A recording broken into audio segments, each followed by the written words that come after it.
ಉಡುಪಾಯಿತು ತುಂಡು ಬಟ್ಟೆ, ಎಲ್ಲಿಂದ ಬರಬೇಕು ಮಾನ ಮರ್ಯಾದೆ. ರೊಟ್ಟಿಯಾಯಿತು ಬ್ರೆಡ್, ಎಲ್ಲಿಂದ ಬರಬೇಕು ತಾಕತ್ತು. ಹೂವಾಯಿತು ಪ್ಲಾಸ್ಟಿಕ್, ಎಲ್ಲಿಂದ ಬರಬೇಕು ಸುಗಂಧ. ಮುಖದ ಮೇಲಾಯಿತು ಮೇಕಪ್, ಎಲ್ಲಿಂದ ಬರಬೇಕು ಸೌಂದರ್ಯ. ಶಿಕ್ಷಣವಾಯಿತು ಟ್ಯೂಷನ್, ಇನ್ನೆಲ್ಲಿಂದ ಬರಬೇಕು ವಿದ್ಯೆ. ಭೋಜನವಾಯಿತು ಹೋಟೆಲ್, ಎಲ್ಲಿಂದ ಬರಬೇಕು ಆರೋಗ್ಯ.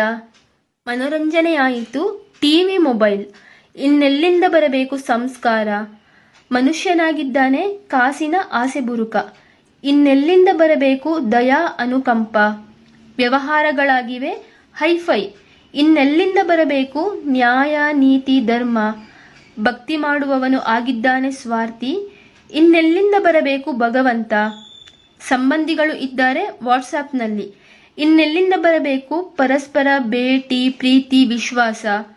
ಪರಿಸ್ಥಿತಿಗಳು ಕಾಲಗಳು ಬದಲಾಗುತ್ತಿರುತ್ತವೆ, ಯಾರನ್ನೂ ಅಪಮಾನ ಮಾಡಬೇಡ. ಹಕ್ಕಿಯು ಇರುವೆಯನ್ನು ತಿನ್ನುತ್ತದೆ, ಆದರೆ ಸತ್ತ ಮೇಲೆ ಹಕ್ಕಿಯನ್ನು ಇರುವೆ ತಿನ್ನುತ್ತದೆ.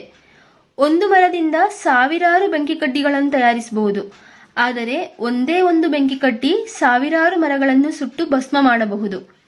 ಒಂದೇ ಒಂದು ಬಾರಿ ಮಂದಿರಕ್ಕೆ ಹೋದ ಕಲ್ಲು ದೇವರಾಗಿ ಬಿಡುತ್ತದೆ, ಆದರೆ ಅನೇಕ ಬಾರಿ ಹೋದರೂ ಮನುಷ್ಯ ಮಾತ್ರ ದೇವರ ಹತ್ತಿರ ಹೋಗಲು ಸಾಧ್ಯವಿಲ್ಲ.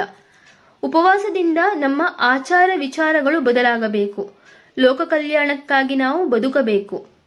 ಸಾವು ಖಚಿತ, ಆದರೆ ಸಾವು ಬಂದಾಗ ಯಾರಿಗೂ ಸಾಯಬೇಕಂತ ಅನಿಸುವುದಿಲ್ಲ. ಊಟ ಎಲ್ಲರಿಗೂ ಬೇಕು, ಆದರೆ ಯಾರೂ ವ್ಯವಸಾಯ ಮಾಡಬೇಕೆನ್ನುವುದಿಲ್ಲ. ನೀರು ಎಲ್ಲರಿಗೂ ಬೇಕು, ಆದರೆ ಅರಣ್ಯಗಳನ್ನು ರಕ್ಷಿಸಬೇಕೆಂದು ಯಾರೂ ಪ್ರಯತ್ನಿಸುವುದಿಲ್ಲ. ನೆರಳು ಎಲ್ಲರಿಗೂ ಬೇಕು, ಆದರೆ ಮರಗಳನ್ನು ರಕ್ಷಿಸಬೇಕೆನ್ನುವ ಹಂಬಲ ಯಾರಿಗೂ ಇಲ್ಲ. ಆಸ್ತಿಯಲ್ಲಿ ಪಾಲು ಎಲ್ಲರಿಗೂ ಬೇಕು, ಆದರೆ ಆ ಆಸ್ತಿಯನ್ನು ಸಂಭಾಳಿಸಬೇಕೆನ್ನುವ ಛಲ ಮಾತ್ರ ಯಾರಿಗೂ ಇರುವುದಿಲ್ಲ. ಅಪ್ಪ ಅಮ್ಮ ಕೂಡಿಟ್ಟ ಹಣ ಮಕ್ಕಳಿಗೆ ಬೇಕು, ಆದರೆ ವೃದ್ಧಾಪ್ಯದಲ್ಲಿ ಅವರನ್ನು ನೋಡಿಕೊಳ್ಳುವ ಜವಾಬ್ದಾರಿ ಮಾತ್ರ ಬೇಡ.